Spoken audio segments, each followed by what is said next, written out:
Welcome to the Players Only Halftime Report presented by American Express. I'm Chris Webber. We got my girl Candace Parker, BD, that's Baron Davis, and the big Shaq, the big everything. What's up, big fella? You laughing at. What's up? I don't mean to sweat her, but she looks nice. Get it? Sweat her? Explain the inside joke. Welcome back to American Express teammates. Now, of course, we're watching the Houston Pelicans game, but we got a game that's better than that. So we're going to switch over right now. How about this? I think that's 60 points, and you just look at that. Yikes. Field goal percentage, 36. What is that, 21 for 36 shooting? That's right, these teammates of Westbrook and Paul, you like that math, right? Yeah, I saw you watching me, too. I was going to look at you. Let me carry the one. You know what I mean? Trying early, but let's get right to the highlights. BD, what's the best thing you like about Paul George's game? I think the shift in him being the aggressive, right? He's smooth, mid-range to the hole. He handles the ball, and he can find people. But I just like him in the ISO situation. I don't think there's nobody in the league that can guard this kid right now. You want to see this move? Check it out. A career-high 31 in the first half, and the float on the floater. I don't know who that was, but he gave them the business. George again with 31. What's that? Afro Euro step? Afro Euro step. Oh, show it to him. Show it again. Afro beat. That's how you That's do an it. Afro beat. You know what I mean? So, where's the Westbrook? You want to see Hamidou Diallo get up? There you go. The oop baseline for the dunk. OKC up 83-73. Now, Vucevic. It's time for him to go up. You got to dunk on everybody you can, and even though it didn't go in sometimes, you still got to attack the basket. Jerry and Grant, one of the Grant twins, goes to the hole. He makes son of Harvey. 26-5 Magic run. Now, Schroeder, he's going to tie the game up with a three-pointer. You know, Candace, I think he's been so good for this team, Schroeder, because he keeps the pace of a guy like Russell Westbrook doing his thing. Well, Schroeder has obviously played starting minutes, and for him to be able to play also without Russell, but alongside him, it gives OKC another look. It gives them another look, lets them keep the pace, and how about that? 118, 113. You want to see a little more George? Step back, crossover, step back. Fournier tried. Got him. Tried. OKC. Now, Candace, and we were talking, you and I believe, and guys are interested to hear what y'all think, but Candace was saying in the back that OKC just really all they need is a shooter, and that would help them. Basically what you were saying, right, from penetration from a Westbrook, and a standstill shooter or somebody that can get their own shot?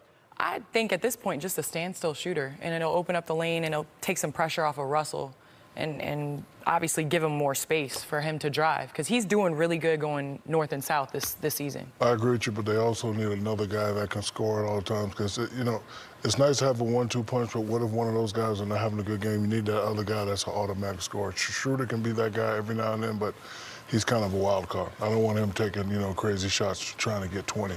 Do you guys think a team like this, BD, needs to make a trade before the February 7th trade deadline, or because they're playing well and relying on their defense, you just got to throw all your chips in and play this way? Or if you want to win a championship, is this year to make the trade, or do you think Golden State still has it and you have another year or two before you shore up your team? I think it's the year to make the trade, because what Candace and Shaq is saying, those are the two people they need, right? And you can go and find somebody on somebody's bench. Look what Houston did with Fareed. You can go find one of these people that can be, you know, a third or a fourth scorer for you, rebounder, effective guy, and then you can also go get you a shooter, somebody that can stretch the defense. And if they have those two things with Schroeder and with Russ and PG doing most of the ball handling, they should be fine. Yeah, it'd be interesting with their defense to see if they make any more moves. Now, we'll be back with more in a minute on the American Express Halftime Report. Shaq, when your coworkers laugh at your jokes, it's because they're too scared not to.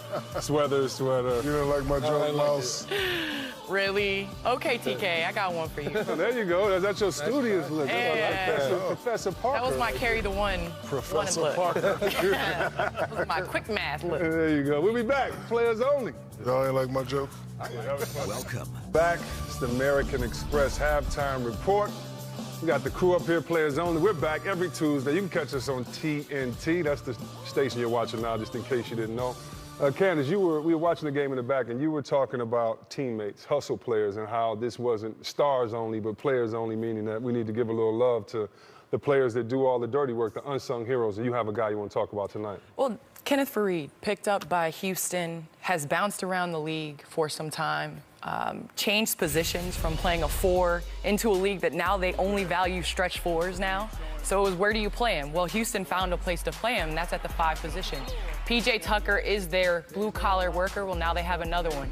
He gets the hustle plays. He always seems to be at the right place at the right time, moves without the ball very well, is able to finish. For what he gives up in size, he has in strength. And, you know, obviously shouldn't have thrown that pass, but he gets it back with the hustle play and gets the and one. This is a person that is filling in for Clint Capella, who was averaging 18 points, 13 rebounds. At the half, he has 13 and 7. And so it's not all about just the stars. It's about those other players that can fill in, and especially in the playoffs, this is great for them to have a backup behind Clint. And he's out there working hard. You can see he's out there sweating like he's wearing a black turtleneck sweater. He's out there sweating. Where's my man that sent in a tweet earlier about laughing at Shaq's jokes? Oh, this guy, funny guy. Like that sweater. Eddie Murphy in the studio tonight, guys. When the Clumps 3 comes back. What's up, Keith Sweat? You want me to sing a little, Keith? I can get up tonight. Get him. I thought we was teammates. Not Barry down there pumping it up. All right, Barry. I just saw the Mr. Rogers documentary. He's straight up jacking his style. But see, I don't even like day doing on that. Players only. It's a beautiful day on In the Players. neighborhood. Hey, you remember what Eddie Murphy did Mr. Robinson's Neighborhood?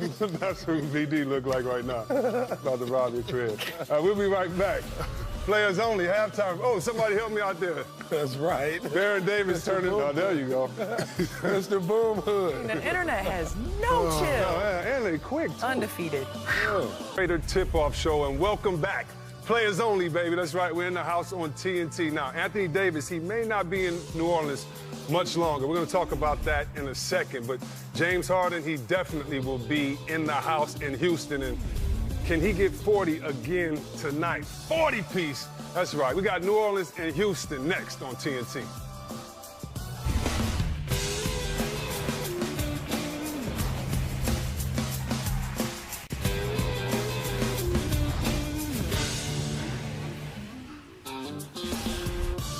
What's up, everybody? Welcome back, welcome back. That's right, players only. We're here. We got the same faces and some new additions, but if you don't know the man to my right, then you don't know basketball. That's right, that's the big Shaq, the big everything, cactus, nostril, all that stuff, you know. We got California, LA's finest to be exact, when we talk about Baron Davis. And we finally got some class up on the set. Thank you. You know what I mean? And some game. We have to get our girl. I wasn't talking about you, BD. No, I was saying thank you. I thought you were saying you were in class. Sure. Okay, we both in agreement that Yes. the great Candace Parker, we welcome you to the set. Thank you for being here with us. We appreciate you. And, you know, let's get right into it. Shaq, you know, your time in Orlando, you were a free agent, or you were coming up for free agency, and you didn't go back to Orlando. You understand sort of what Anthony Davis is going through, not that you asked to be traded. Can you give us a little insight on what you think he's going through, whether you think it was the right move for him to ask to leave, and what do you think he'll go through if he doesn't have the trade for the rest of the season? Well, we all know basketball, and we all know the people that surround him. He had an agent. He's one of those players like we were, really didn't need an agent. We're going to get the max deal regardless. But you have to know and understand that when he signed with Rich Paul and Clutch Sports, knew this was going to happen. You know, he's the type of player who's made a name for himself. He probably wants to play in a big market, and his agent's best friend plays in one of the biggest markets in LA. So we knew this was going to happen. I thought it was going to be done a little bit more quietly, but you know, he's already mentioned that he's not going to sign that 5 for $240. So he said, "Hey, I want to be traded." So now the ball's in the court of the New Orleans Pelicans. Yeah, you can see what we'll see what happens. You can see what he's done here, Shaq. 7 years in the league. This year, he's number 2 in scoring. He's top at blocks, and kind of see just his list. And you and I were talking, Candace, before the game, and you had a little different perspective as far as we were just talking about players and asking out. What do you feel of the situation with AD? Well, I'm all for him saying that he's not going to re-sign with the Pelicans. That's being upfront and being honest. But where it's kind of gray area is asking to be traded in the middle of the season, you know, a week or so before the trade deadline. And I just think from a teammate's perspective, you heard Drew Holiday say, I came here 90%. for 90% Yeah. for Anthony Davis. And so just to kind of give that vibe in the middle of the season as a leader of a franchise, that's a tough situation. And BD, of course I understand Anthony Davis, but if I'm New Orleans, I'm like, we all about to lose. I ain't trading nobody. I'm gonna wait to get what I want. What do you think? How do you think the situation gonna play out? What do you see with the situation? I think New Orleans needs to think about New Orleans and start to think about their future, right? You know, here you have a guy who, he ain't coming back. You know, let's face the facts, he's not coming back. You don't have enough with him to keep building, so you should blow it up, get the best offer out there, get some draft picks. The Lakers have great players and talent. You got Boston out there. Everybody's throwing their best at you. Look, assess, take the best offer, and let that man go and do what he got to do. Let me leave this on the table for you guys. Now, we've been in the league a long time around basketball. Anthony Davis got fined $50,000 for his public trade demand.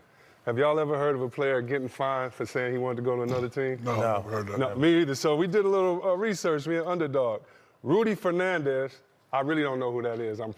Played for the Blazers. He played for the Come Blazers. on. He played for the Blazers. Blazers. I got to still play? I see a picture. Huh? Does he still play? I mean, it depends on what he say. No, he got fined. And then the other was our boy Nate Robinson. Nate, I just called you. Pick up the phone. I was about to ask Nate why he got fined. Now, you're telling me, out of all that we've heard, that these are the two names that got fined, y'all? Tampering. I think the reason why he got fined is the whole, like, you know, he's a superstar in the league. Here they come with the tampering stuff, and so he's just adding fuel to the fire. You know what I mean? So the league, you know, the league. But being players, I could call you and be like, let's hook up. I mean, if we're players, how can I'm not saying it's wrong. He should say whatever he wants. You Right. know what I mean? But I've never seen nothing like this. And again, you had to know when he signed with Rich Paul, this was coming. Yeah. Everybody knew it was coming. I agree. The play was totally telegraphed on that side. From a franchise standpoint, like in terms of trying to attract other free agents, you're going to file an investigation against one of your players? No, it sounds like New Orleans is not happy with the That's what I mean. Oh, the team finding. Well, the team has to launch an investigation. And then they lost an investigation. I mean, $50,000 ain't worth it. You know what I mean? They just they need to just go on and make some trades, get some real money. Okay, but I have a question. You know. I have a question. Yeah. 5-2-40. You can't get that nowhere else. Oof. Would you want to go and play somewhere else, or do you want to take that? See what? I stayed in Sacramento for much less. I definitely 5 for 240.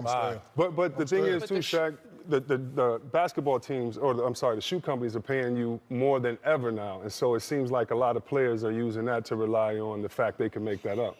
Forget making it up. I'm trying to make it when it comes. Yeah. And 240 in New Orleans is a lot different than 240 in LA, as we know very well. A whole lot different. 240 in LA is 120. So it's pretty much it might be less than that. But still, I'd rather have 120 and live in LA. Oh, you from LA. Oh, get out anyway. Oh, who's going to win the Super Bowl? Tell him. Who's going to win the Super Bowl? The Rams, dog. What you think? Oh, you're one of those. This guy, yeah. Are you on the? He's like in New York. That's my son's favorite team. Are you on the? Oh, so now it's your son's favorite team. So you got to root for your son. Anyway, check it out. As we go to break, All-Star Weekend is coming up, and here's a look at the Friday Rising Stars roster. Now, it's presented by Mountain Dew Ice. Now, first we have the World Team, and let me see. I know all those guys on that team. Lauri Markkanen, one of our favorite players. You know what Doncic could do. Aiden, he's from the Bahamas. Ben Simmons, he is from, where's Ben Simmons from? Australia. Yeah, there we go. And, hey, BD, you know my man from Brooklyn's name right there? Yeah, his name is Rudolph Kukrutz. Yeah, I had to ask because I didn't know. It's Rodot. Dang, I just spelled it. I can't even say it. Anyway, let me go to the next one. I can't even read it. I spelled it out myself. The USA, you got De'Aaron Fox. Who you like seeing on this roster, All of them. De'Aaron Fox, Tatum, Kuz, Trae Young. I'm going to go with my guy, De'Aaron Fox. Too fast for everybody else. I'm going to go with Jason Tatum. Okay. I got my young boy Bagley. Wow, we smoking. How about the Kings and the Brooklyn Nets have two players for each team, and the Lakers, when you look at Kuzma and Alonzo Ball. We're going to love checking out that game. What's up, Jaren Jackson? I played with your pops. He was a hog. Don't you be a hog like him. We'll be back. No, I'm just messing. What's up, Jaren? We'll be back with more Players Only in a minute. Thursday, we learned the starters for the All-Star game next month in Charlotte. No major surprises for either East or West. In the Western Conference, Steph Curry, James Harden, of course, Paul George, Kevin Durant, and the leading vote getter, LeBron James. The reserves come out Thursday on TNT. The coaches will cast the votes that count, but helpfully, we're here to make our choices as well, in case the coaches aren't sure. Actually, they've probably already cast Helpfully, we are here. Helpfully. I don't know helpful to whom, but we're really a service. We provide a service here on NBA TV, right? That's dangerous. Very dangerous. We're here to pitch in wherever we can. Yes. All right, so here's who we chose for the other 7 spots in the Western Conference. And there's some disagreement, maybe more disagreement than I would have predicted. We all agree on Anthony Davis, if he's available to play, Nikola Jokic, Damian Lillard, and Russell Westbrook. I went DeRozan, Karl Anthony Towns, and Klay Thompson. Czar, you've got LaMarcus Aldridge, as does Griff. You both have Rudy Gobert. And Czar, you have Donovan Mitchell. Griff went with Drew Holiday. Please explain yourselves. Coach, I'll go first. Okay. So the reason I've got Drew Holiday in that last spot versus Klay Thompson is that I think Drew has been very quietly since last season one of the most underappreciated stars in our league. He plays both sides of the ball with equal passion. He's been essential for them and really their most consistent player. They've had to play 9 games to this point, or he's had to play 9 games to this point without AD. I think they had a lot of change from the time that Boogie left the lineup, and all that's happened is Drew has consistently gotten better and better and better. Right. And I feel like now's the time to reward that. Well, there are names that were tough for me to leave off in that spot. You know, Klay Thompson is a name you might consider. Doncic, if you want, in that position. Yeah. And then you could consider DeRozan also in that position. Who I did. Okay, so for me, I thought the resurgence all of a sudden after the really difficult start that Utah had, and then when you looked at the imbalance in home and road schedule, it was like at some point they got a lot of home games coming up here. And this guy, I thought, was responsible for kind of leading the charge to get them back to the type of team they were at the end of last season. I went with DeRozan. I think he's been their best player over the course of the season so far, and the added playmaking duties are impressive to me.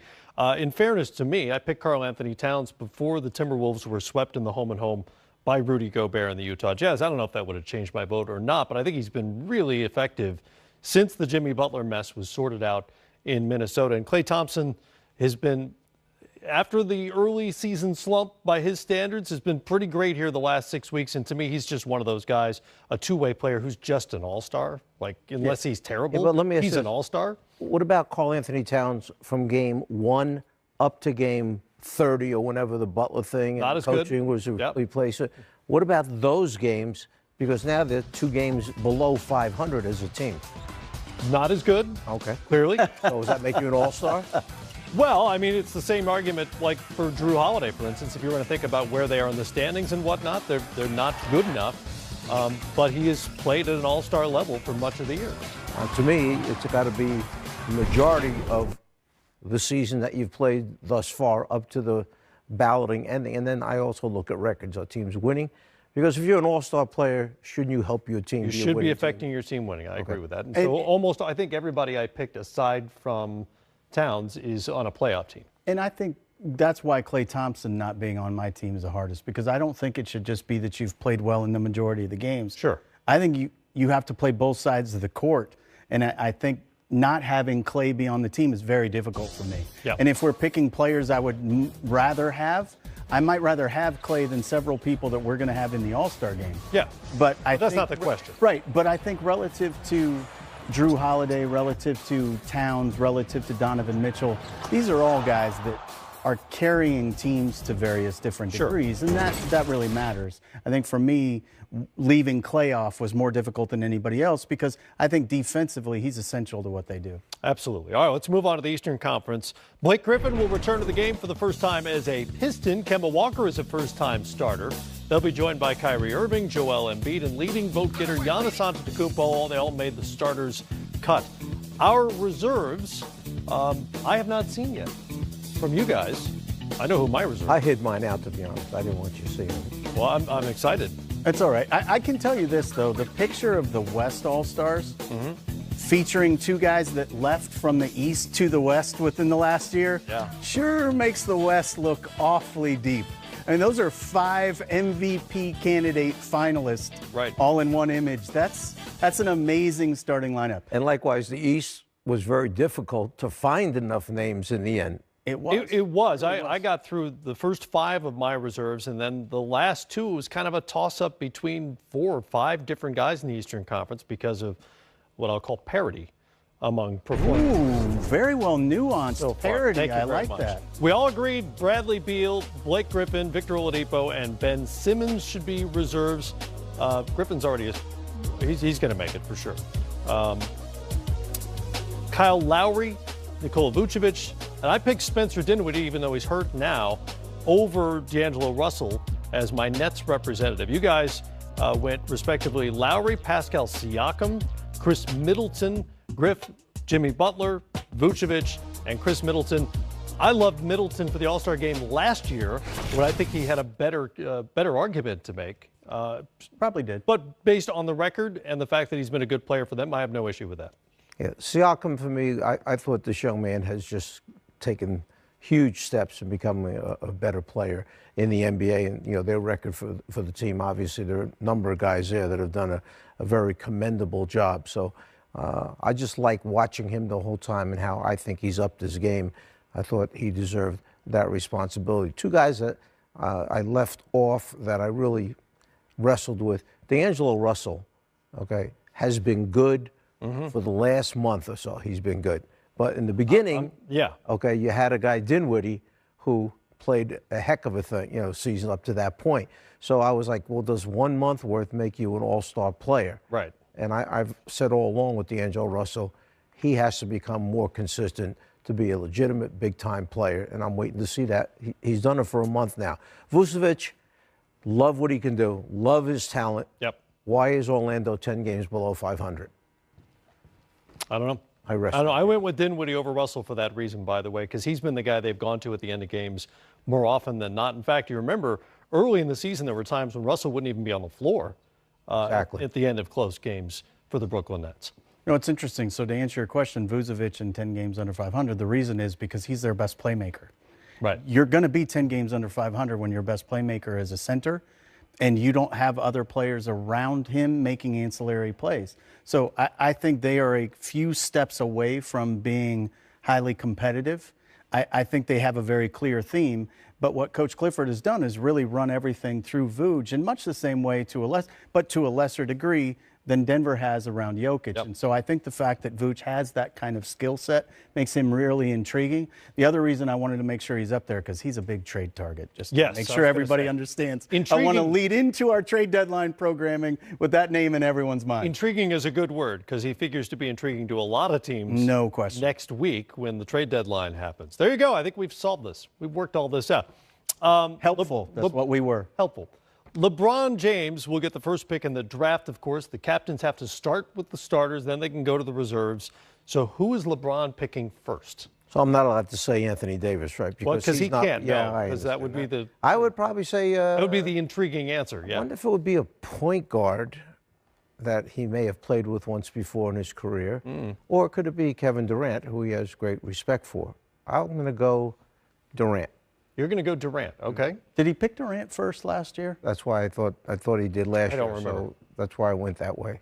That's interesting. I'm going to say that it's going to be one of those guys from the Western Conference photo. I'm going to take Steph Curry as his first pick. I'm kind of leaning that way myself. Yeah, I think he's intrigued by the notion of playing with someone who shoots the ball that way from that deep in an all-star game. Right. Because it literally could be dribble handoff from 40 feet, and those could be some fun assists to get. Yeah. Cannot pick Anthony Davis. That would be fun.